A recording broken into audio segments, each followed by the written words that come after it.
Boa noite, pessoal. Quem está assistindo agora com a gente e quem vai assistir depois. Eu sou a Adriana Lopes, eu sou líder do grupo de educadores aqui de Belo Horizonte e hoje a gente trouxe uma pessoa muito bacana, uma professora muito especial aqui do grupo, para conversar com vocês sobre neurociência aplicada à matemática, que é um dos assuntos que estão bombando aí no momento, né? E tão importante para os professores de matemática e, consequentemente, para os alunos e a aprendizagem matemática. Então, com vocês, a professora Cristine Oliveira. Ela é professora, ela é pesquisadora, né? Ativa da teoria das mentalidades matemáticas da Jo Bolle. Ela vai falar mais um pouquinho aqui sobre o que ela anda fazendo, o que ela faz dentro da educação. Então, Cris, é com você, querida. Seja bem-vinda. Obrigada, Adriana. Boa noite para você que está vendo agora. Boa tarde, né? Bom dia, porque agora as pessoas têm a possibilidade de ver o tempo que elas tiverem. E professor ainda mais, que tem pouco tempo, que eu sei. Bom, quando a Adriana me fez esse convite para falar sobre a neurociência aplicada à matemática, eu fiquei muito à vontade, sabe? Eu me senti à vontade porque é o que eu tenho feito na minha sala de aula como professora de matemática. Então, assim, eu tenho testado esse programa de mentalidades matemáticas e comecei, a partir dos livros que li, a pesquisar mais sobre esse tema, a mudar as minhas aulas, a testar mais sobre as sugestões, né? E criei, de repente, uma nova mentalidade, que é uma nova forma de aprender e de ensinar matemática, né? A minha ideia é que hoje aqui, Adriana, a gente apresente assim algumas frases prontas e que a gente já ouviu essas frases em algum lugar. E aí eu vou falar um pouco sobre elas, né? Bom, a neurociência ela vem para mudar o campo de várias áreas científicas. E a matemática é uma delas. Então, vamos começar falando sobre neuroplasticidade, a capacidade que o cérebro tem de tomar forma de acordo com o que está sendo trabalhado. Então, olha uma frase: todos podem aprender matemática. Quando eu li pela primeira vez, eu falei, todos, será? Bom, essa é uma frase que nós vamos repetir, porque ela é muito poderosa. Repetir e acreditar. Apesar da sociedade reforçar a ideia de que algumas pessoas nascem com esse dom natural para matemática e outras não, a neurociência mostra exatamente o contrário. Que todo cérebro tem potencial para se desenvolver, para aprender e para entender conceitos complexos da matemática, desde que ele seja estimulado de forma adequada. Bom, isso daí, como que são feitos os estímulos? Até então, nós tínhamos a ideia de quanto mais exercício eu faço, mais eu fico bem em matemática. Não é exatamente assim, sabe? Eu vou falando aos poucos para vocês entenderem. Primeira coisa, todos podem aprender matemática.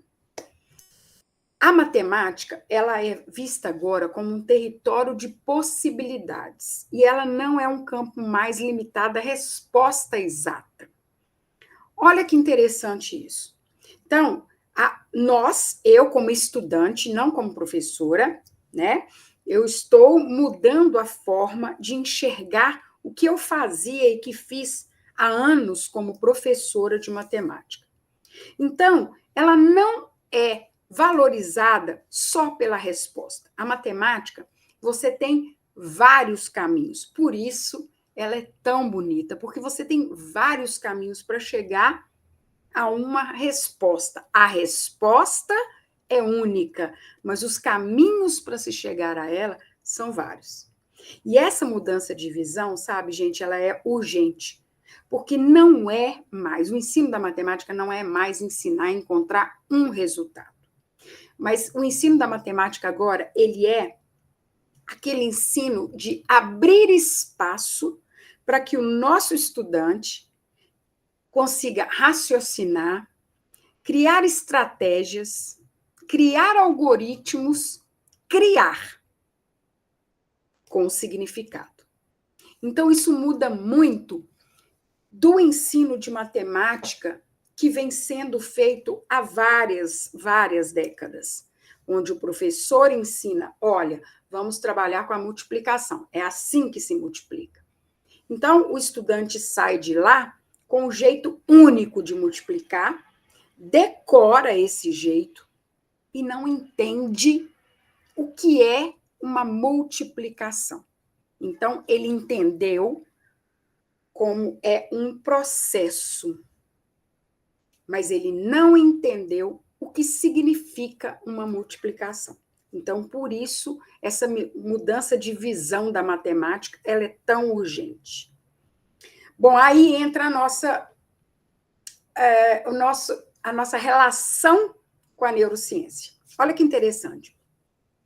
O que a neurociência está nos mostrando hoje? Que nosso cérebro cresce, essa elasticidade, até quando a gente comete erro. Até não. O nosso cérebro cresce quando nós cometemos erro. Isso é um diferencial do que tínhamos como conceito de matemática, de aprendizagem de matemática. O erro praticamente inadmissível. Então, isso daí eu falo muito com os meus alunos e alunas na sala. Eu falo, gente, eu converso muito, explico sobre a valorização do erro, e eu valorizo tanto o erro que os meus alunos hoje, até hoje um falou isso, Cris, eu posso falar sobre o meu erro? Aí ele fala sobre o erro, naquele momento que ele está falando sobre o erro dele, é tão gratificante, porque os outros passam a prestar atenção e entender como que o errar é comum para todo mundo, né? A Jo Boaler, que é uma professora da Universidade de Stanford e que é, junto com a Carol Dweck, que é pesquisadora em Stanford, como que elas mudaram e criaram essa nova ideia com a neurociência? Elas usaram eletroencefalograma e começaram a identificar que apresenta uma atividade intensa quando erra. Quando a gente percebe o erro também. E mesmo quando a gente não percebe o erro, a gente está respondendo, a gente está aprendendo. Por causa do esforço, o cérebro também, ele se modifica, né? Eu estou falando da elasticidade, né? Ele se modifica com o erro, porque se houve erro, houve uma intenção de fazer. Se houve uma intenção, houve esforço. Então, o cérebro acaba modificando. E aí, os erros são muito importantes. O erro é um sinal de crescimento, não é sinal de fracasso mais. Esse é o embasamento que a neurociência traz para o campo da matemática. Então, as pesquisadoras que criaram esse programa de mentalidades matemáticas, elas não se basearam só em artigos e pesquisas, elas fizeram essas pesquisas e perceberam que o erro é extremamente importante, porque o que você visualiza que está acontecendo no cérebro naquele momento é muito parecido com o que está acontecendo no cérebro quando outros momentos que você acerta. Porque não é o final, é o processo. Isso que é muito importante. Isso muda todo o trabalho do professor em sala, né? Então, os meus alunos e alunas, eles já falam, Cris, eu posso falar sobre o meu erro? Cris, olha como que eu errei. Né? Então, assim, eles gostam de falar do erro, e aí vem, eu errei por causa disso. Tá? Cris, eu errei, eu não consegui achar por que eu errei. Aí eu vou pedir que ele me fale, que ele narre, olha só, a produção, né, trabalhando com capacidade dele transformar em palavras aquilo que ele escreveu. Olha como é que é legal. Então, isso tudo dá uma mudança na sala de postura deles e de postura nossa como professor, né? Uma outra coisa desmistificada pela neurociência é que velocidade não é sinal de inteligência. Eu já tinha ouvido falar isso, meu marido sempre fala isso comigo. Eu sou muito lento para as coisas. E ele tem uma capacidade de raciocínio muito bacana, né? Ele é engenheiro, então ele é uma das habilidades dele, essa questão de raciocínio.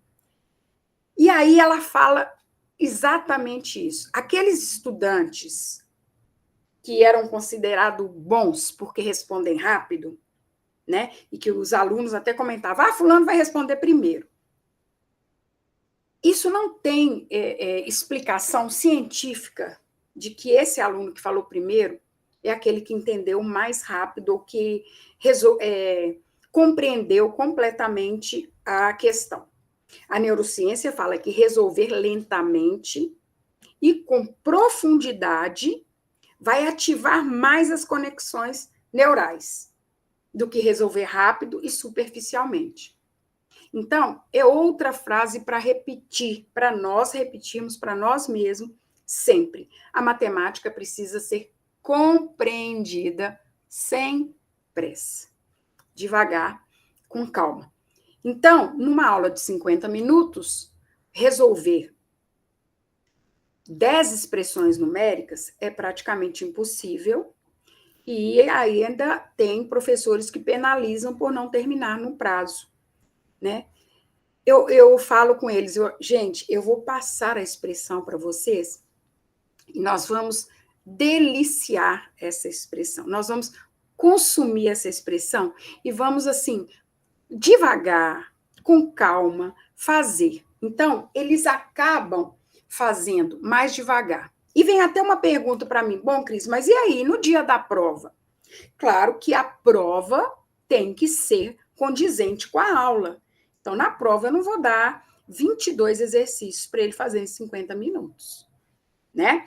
E aí, é a capacidade do professor de perceber com um exercício tudo que ele está querendo cobrar. Então, no problema, eu trabalho, por exemplo, vamos colocar aqui um problema, uma equação, ou uma inequação. Eu trabalho numa inequação, os valores de x. Ok. Então, eu tenho que ver. Para ele fazer, olha tanto de coisa que ele já está sabendo. Adicionar, subtrair, compreender, interpretar, multiplicar, analisar maior, menor, reta numérica. Olha o tanto de conhecimento. Então, não justifique eu colocar uma questão como essa e colocar uma reta numérica para ele me falar quais são os números maiores ou menores que um determinado número. Então, eu preciso enxergar, numa mesma questão, tudo que está sendo avaliado. Essa é uma mudança também de postura do professor de matemática, com todas essas tendências que a ciência nos prova. Então, gente, o que eu estou falando aqui não é eu acho que é melhor, não. É melhor, está comprovado cientificamente. Isso é bem importante para você compreender essa nova forma de trabalhar e essa nova forma de aprender dos nossos estudantes do século XXI, porque nós agora temos uma bagagem maior, nós temos a comprovação científica do que acontece na cabeça deles, né? Então, essa é uma mudança de postura e uma mudança de concepção. Para chegar até aqui, eu li, Adriana, eu acho que eu comentei com ela, eu não sei, eu li quase que, olha, foram mais ou menos 8 livros ou 9, quase 10 livros da Jo Boaler, da Carol e de outros pesquisadores que falam sobre neurociência. Foram cursos sobre neurociência, né? Cursos sobre neurociência aplicada à educação. Então, assim, para criar toda essa ideia, é preciso estudar. Né? Muitas vezes a gente acha assim, você está falando sobre esse assunto porque você acha, não tem nada de achismo, e eu estudei muito para estar aqui falando sobre isso. Eu estudei e apliquei, porque aí eu vi que realmente alguma coisa funciona. Então, sem o estudo, não adianta, tá? Você vai vai aplicar alguma coisa totalmente sem sentido. As pesquisadoras de Stanford, Adriana, quando você quiser parar, fazer perguntas, fiquem à vontade, tá, meninas? Bom, as pesquisadoras, né, de Stanford, a Jo Boaler, que inclusive eu vou estar com ela agora na sexta-feira, ela vem dos Estados Unidos, ela escolheu um grupo de 40 professores e vai fazer uns cursos, umas aulas para esses professores sexta-feira em São Paulo. Eu estarei lá direto com ela, assim, bebendo na fonte o que realmente mais se descobriu sobre o ensino da matemática, né? E sobre esse programa particularmente, que é de mentalidades matemáticas. Bom, ela vem falar sobre uma mentalidade de crescimento. O modo como a gente enxerga as coisas muda. O modo como eu encaro o erro dentro da sala de aula muda tudo para os meus alunos. Se o erro ele é visto como uma falha, o estudante normalmente ele se retrai. E ele cai num círculo vicioso ali. Por quê? Um ciclo vicioso, por quê? Ele erra, ele se retrai, porque errar é errado na escola. Ele se retraindo, ele não tem feedback positivo nenhum, ele deixa de gostar da matemática. Deixando de gostar, ele não aprende. Esse programa todo tem a ver, eu acho que foi uma das coisas que mais me chamou a atenção, com a questão da afetividade do professor de matemática. Isso é um ponto que eu sempre tive muita angústia, e que esse programa, esses estudos têm me confortado muito. Então, olha só, mentalidade do crescimento é isso, é transformar a sala num lugar seguro, humano. Ou seja, vamos errar, vamos fazer, vamos errar, mas vamos fazer o seguinte, os meus alunos falam isso, Cris, é errar, mas a gente precisa de entender esse erro, né? Eu falei, sim, porque se você errar e abandonar, você vai estar julgando para o lado, como nós julgamos para o lado a vida inteira, o que os alunos não sabem, né? Então, o erro tem que ser visto como uma oportunidade e ele cresce. Você errou? Errei, Cris, parabéns. Agora vamos lá. Como que você pensou? Me explica aí que nós vamos ver e vamos transformar esse seu erro num acerto. Então, ele retoma, faz de novo. Mas por quê? Porque ele está numa sala de aula que ele se sente seguro, que ele se sente confortável para falar, Cris, deixa eu falar sobre o meu erro? Eu posso falar do meu erro? Claro que pode falar sobre o erro, como pode falar também, Cris, eu posso te falar a estratégia que eu usei? Eu cheguei a esse resultado, mas eu não fui por esse caminho. E aí que eu falo que a beleza da matemática está aí, né, gente? Porque existem vários caminhos. Eu não preciso seguir esse caminho. Eu posso seguir o que eu quiser, o que fizer sentido para mim.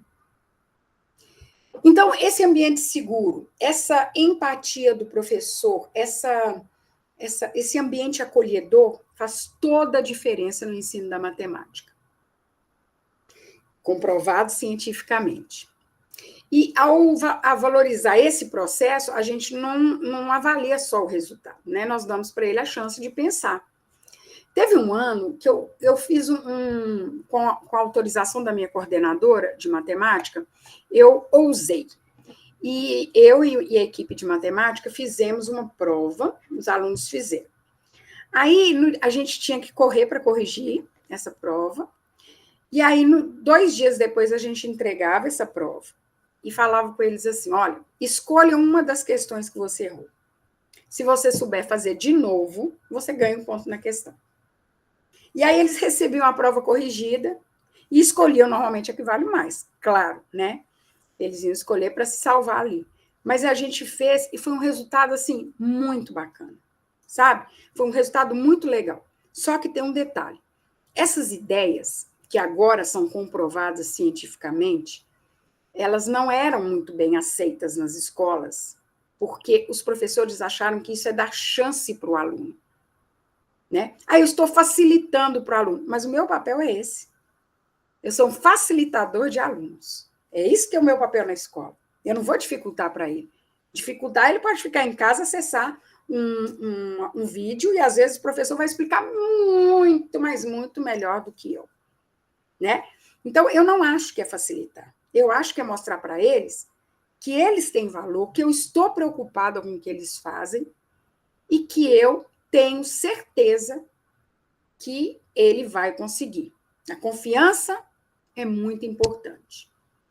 Então, é mais importante o caminho percorrido do que o resultado.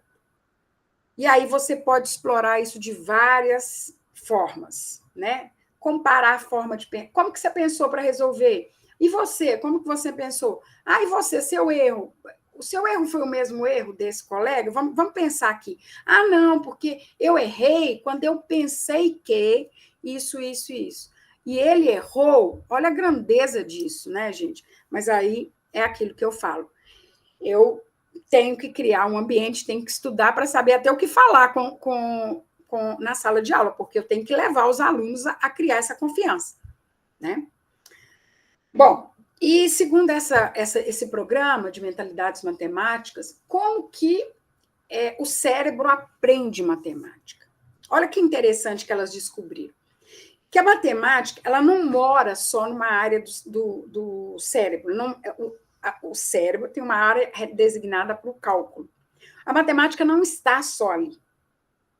Quando elas pesquisaram, elas mostraram que quando eu resolvo um problema matemático, várias regiões do cérebro são ativadas. Várias. A memória, a linguagem, a área de controle e a área de raciocínio. Isso foi comprovado cientificamente, isso reforça a ideia de que ensinar matemática apenas com algoritmos, fórmulas prontas, é ignorar a complexidade do funcionamento cerebral. A gente está ignorando a grandeza que nós temos na nossa cabeça e das crianças e dos estudantes.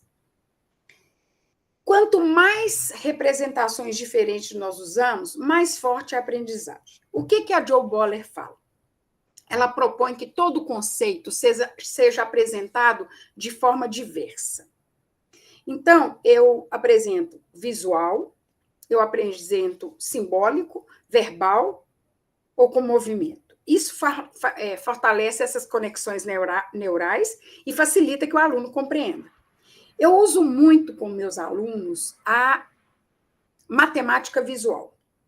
Então, quando ele tem dúvida em qualquer coisa, eu falo assim, desenha. Desenha para você entender o que pode estar aí. Então, ele começa a rabiscar, a desenhar. As áreas do cérebro são ativadas e isso facilita a compreensão visual dele. Né? Então, assim, um assunto que é muito delicado, porque os alunos não têm muita vivência fora de sala, que é a questão de frações. Né? Então, eu sempre começo pelo desenho.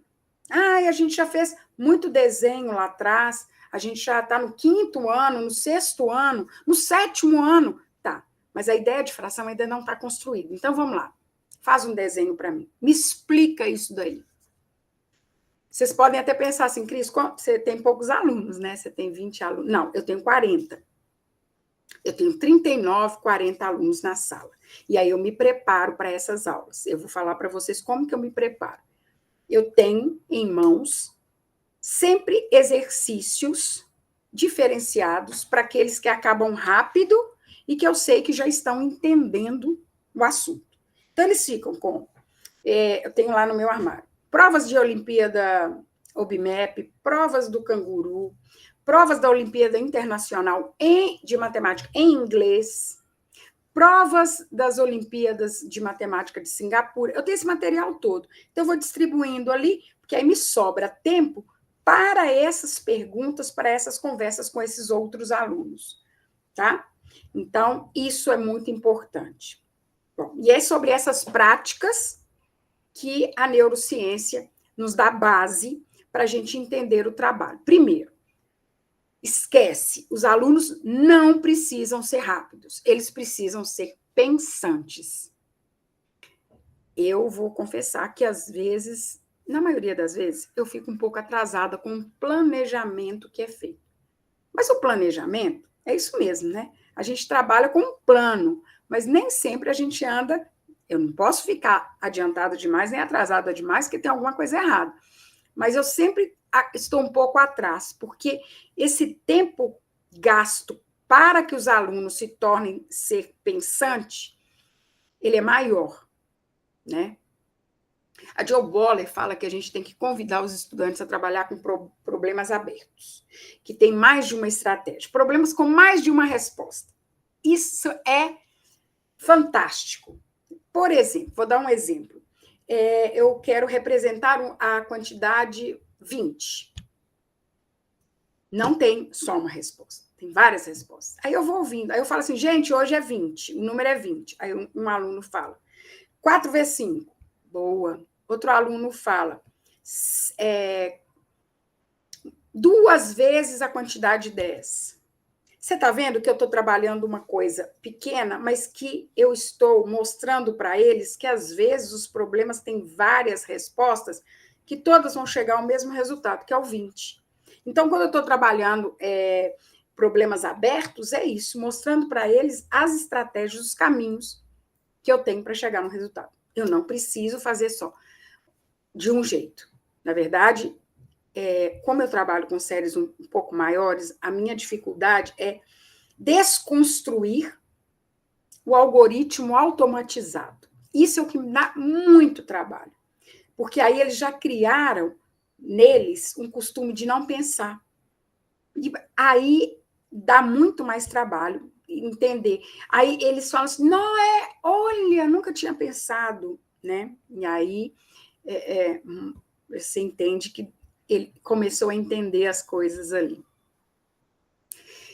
Tem um livro da Jo Boller que eu gosto muito, que se chama Conversas Numéricas. Ela mostra lá como que essas conversas nossas têm que ser pensadas no que a gente vai falar para o estudante, o que a gente vai falar para o aluno, o que a gente vai perguntar, né? Então, o tempo do aluno explicar, comparar, isso é importante para ativar as áreas do cérebro relacionadas à linguagem, memória, raciocínio. E isso aí tem uma aprendizagem duradoura. Esse aí é um entendimento, não é o decorar, é o entendimento. E ela afirma que, para esse entendimento, visualizar é uma forma assim, extremamente poderosa de pensar a matemática. Então, uso de imagem, uso da matemática visual. Né?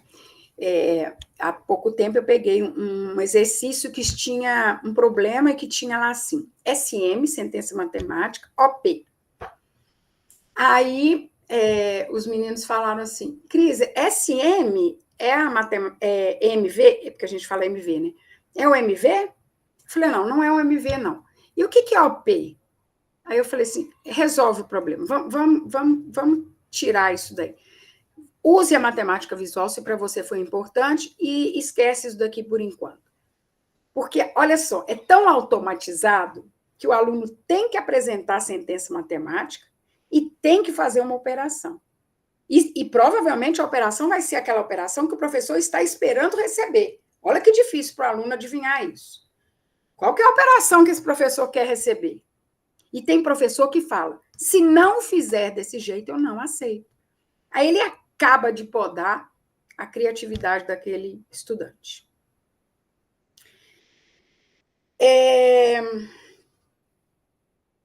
Bom, é mais ou menos isso que é uma prática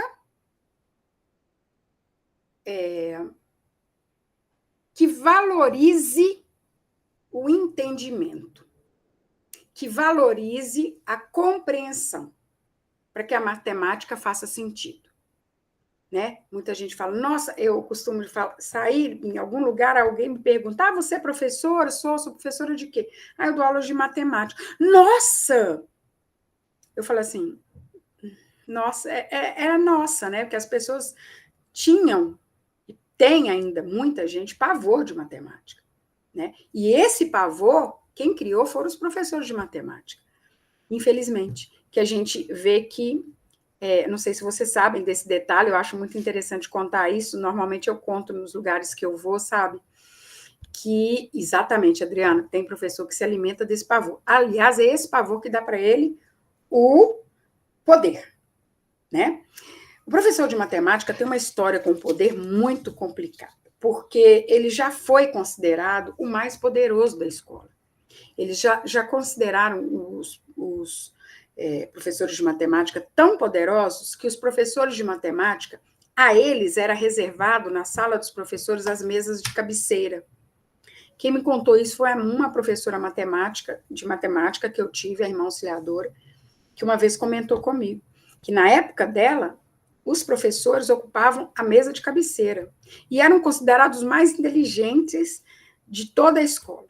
Não tem nada a ver isso. Todos nós somos inteligentes, né? Nossa inteligência, ela tem, em algumas inteligências temos mais, outras temos menos, mas e agora a gente sabe que até nessas que às vezes a gente não tem, se eu focar e me esforçar, eu vou conseguir chegar a resultados surpreendentes.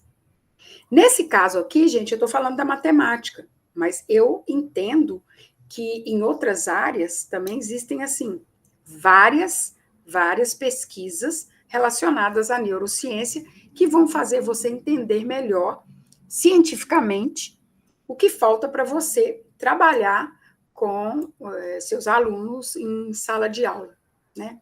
Então, assim, a matemática, eu falo que, Ritinha, muito obrigada pela sua participação, viu? Você é uma querida, que é da área do português, inteligentíssima, e que veio aqui para entender um pouco mais sobre a neurociência com a educação.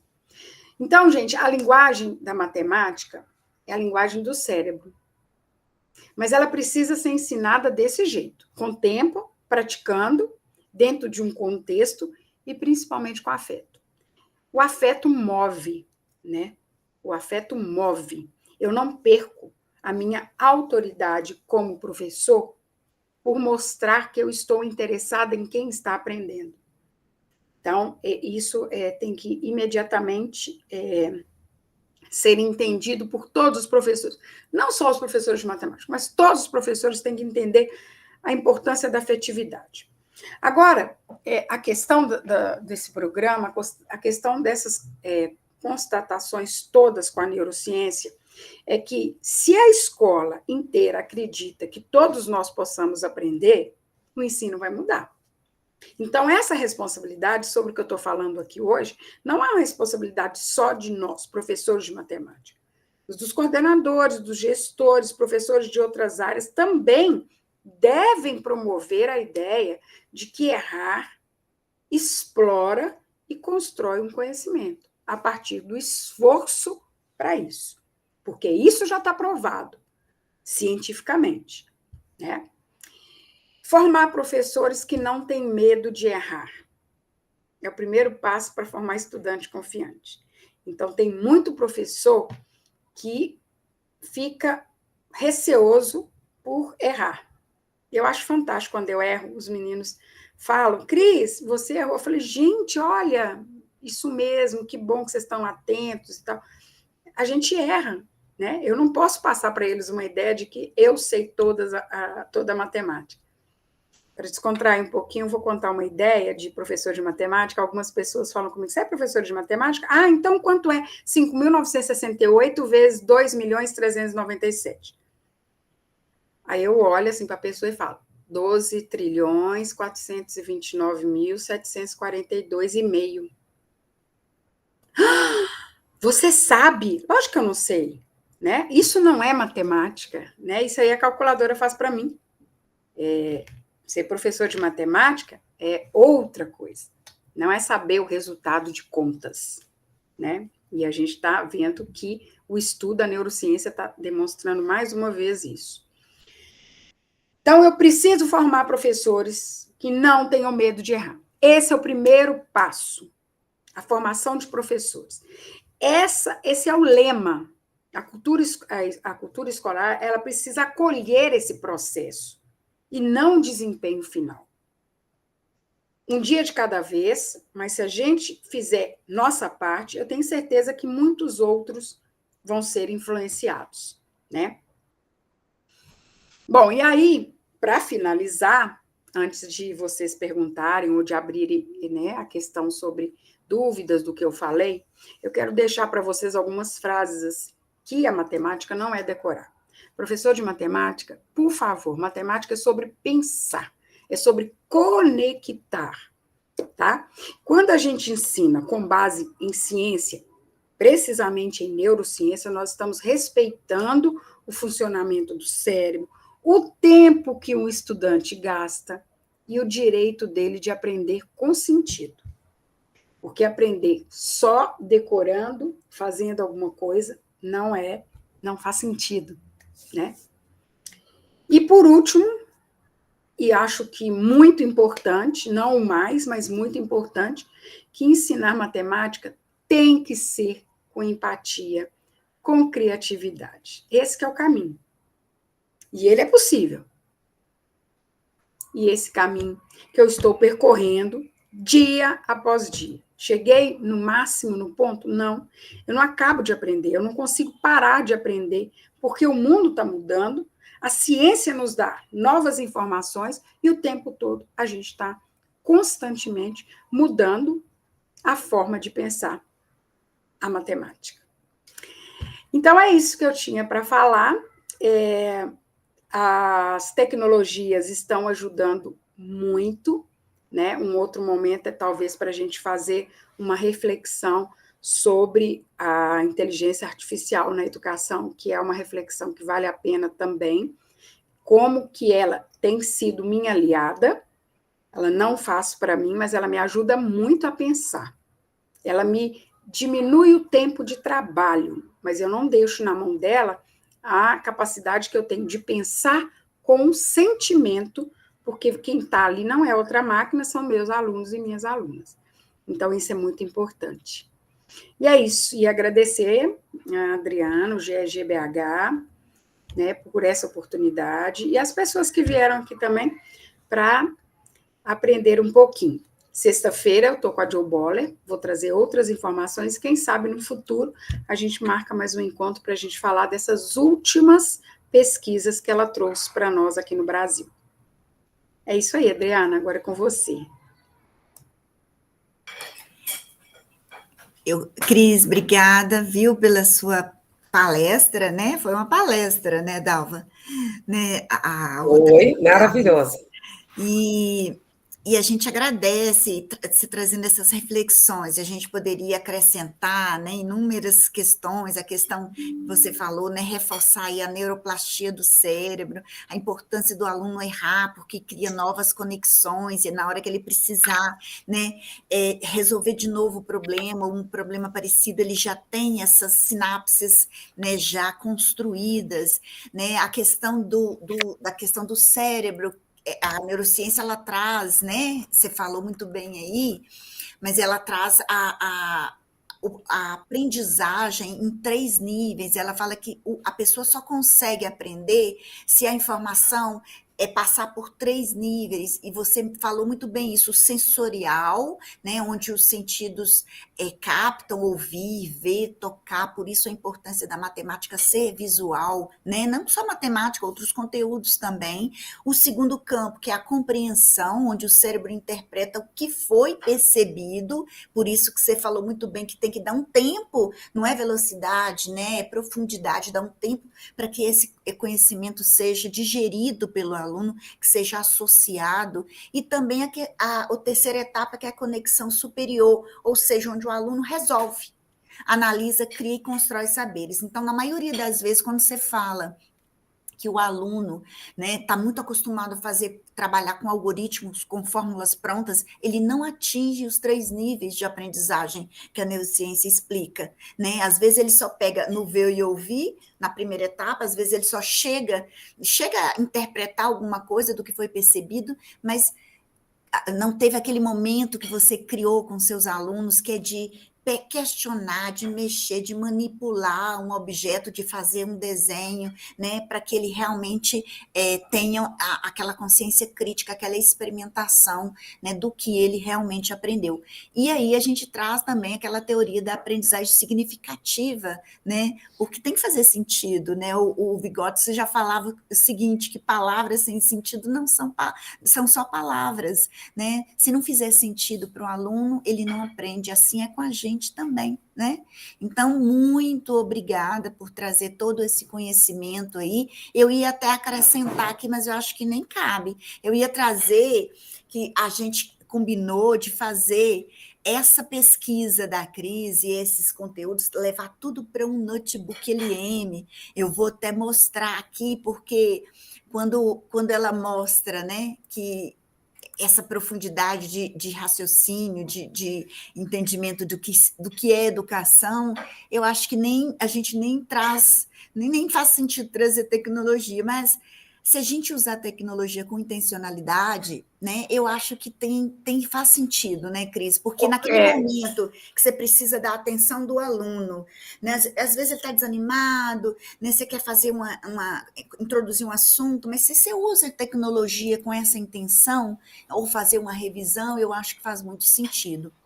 Então, só rapidamente... Adriana, só te cortando, a tecnologia é muito importante para o professor, para ganhar o tempo, né?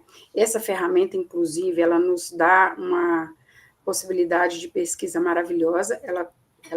Agora, a inteligência artificial é o que eu digo, ela tem que ser usada com inteligência. Nossa.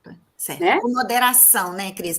No finalzinho da semana da GG Week, a gente vai trazer uma reflexão sobre isso também, a questão da transparência e da responsabilidade a se usar a inteligência artificial, né? Porque a gente divulga muita informação sobre o assunto, mas tudo é com moderação, todo o uso da tecnologia tem que ser moderado. Então, antes de você fazer sua despedida, Cris, eu queria mostrar o seguinte, que no Notebook LM, né, onde é que eu acho isso aqui? É só digitar Notebook LM, né, .google, vai achar aqui, ó, teste o notebook, vai aparecer um caderno mesmo. O notebook é um caderno, onde você sobe as fontes que você quer trabalhar. Então, a Cris me passou algumas fontes aqui para trabalhar, né, para esse conteúdo, a neurociência aplicada à educação. A gente fez PDF, né, a gente subiu esses assuntos. Alguns eu pesquisei aqui, ó, neurociência, né? Neurociência, e aí mandei ele buscar, ele me traz algumas fontes, eu marco aqui quais as fontes que eu quero anexar, colocar aqui dentro, ó, eu posso colocar aqui essa daqui, se eu não quiser, ó, é só desmarcar. Eu vou pegar esse aqui, não quero o outro. Aí, quando eu coloco importar, essa fonte vem para esse lado de cá. Posso pedir para que esse é o Gemini que está trabalhando aqui, né? Então, eu posso pedir para ele, olha aqui, olha o que eu pedi. Organize uma palestra de 1 hora baseada nos pontos de PDF de um artigo que eu coloquei aqui, enriquecendo os pontos citados no doc com essas fontes que eu coloquei aqui. Aí ele faz a palestra aqui, ó, bonitinha, com as referências, né? Aqui, esses números são as referências que ele pega aqui nesse conteúdo que eu trabalhei. E aí, Cris, essa ferramenta é boa por quê? Porque o professor, ele vai ter certeza de que a IA não vai inventar, porque quando ele coloca as fontes que ele quer trabalhar, ele só puxa essas informações que estão aqui, né? Que são verídicas. É aí que a gente ganha tempo, né? É aí que a gente ganha tempo. É isso, exatamente. Ele costuma trazer, a inteligência artificial, ela traz tudo, né? Então, o meu papel de refinar fica mais tranquilo quando eu tenho uma ferramenta como essa. Exatamente. Então, eu delimito o tema para ele, né?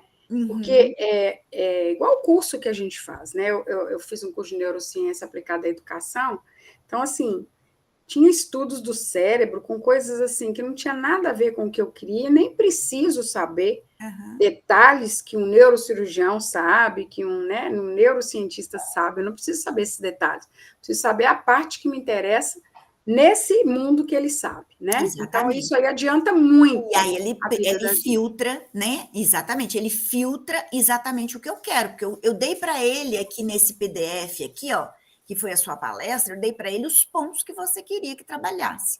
Ele criou para mim aqui, ó, uma apresentação até muito rica, não vou usar tudo, a gente não precisou usar tudo, né, sobre o assunto, mas já dá para eu filtrar.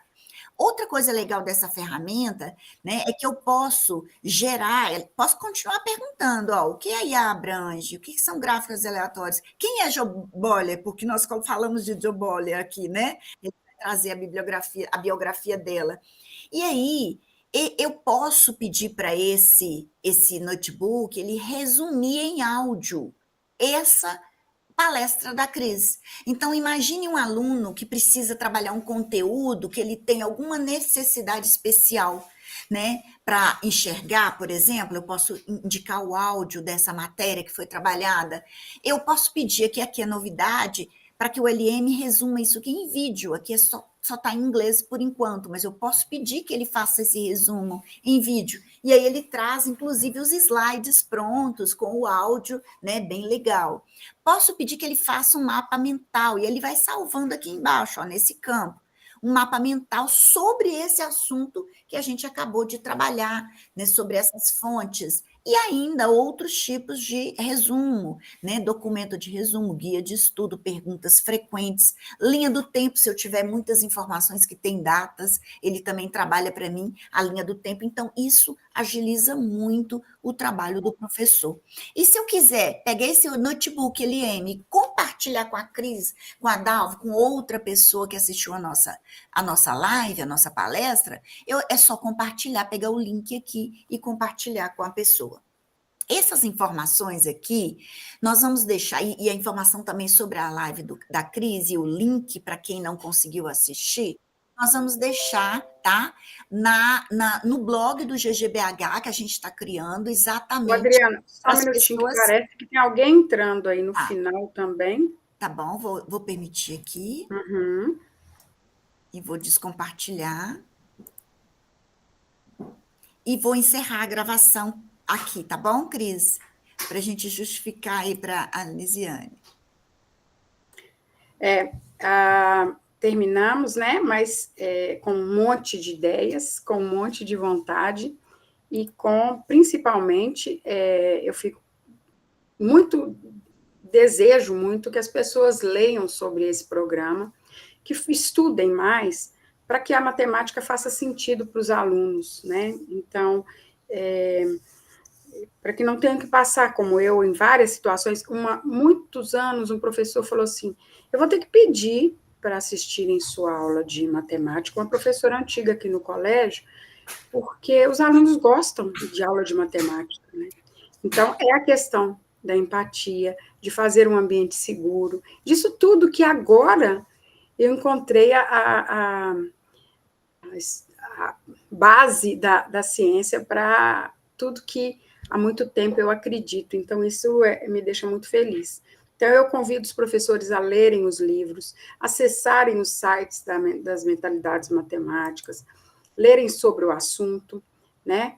E podem me perguntar no Instagram, depois eu vou abrir também uma caixinha de pergunta no Instagram, para vocês me perguntarem sobre a neurociência, sobre o que eu falei, e o vídeo também.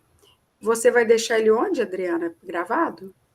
Então, nós vamos subir para o YouTube, o canal do YouTube do GGBH, e vamos também colocar o link lá no nosso blog, com o resumo da sua palestra e com as informações desse notebook LM. E aí, Cris, a gente já, mais uma vez, agradece você, né, pela disponibilidade, pelo conhecimento que você trocou aqui com a gente, né, e volte sempre, tá bom? Eu vou fechar a gravação, para abrir para mais perguntas aí agora, tá bom? Tá joia, Adriana.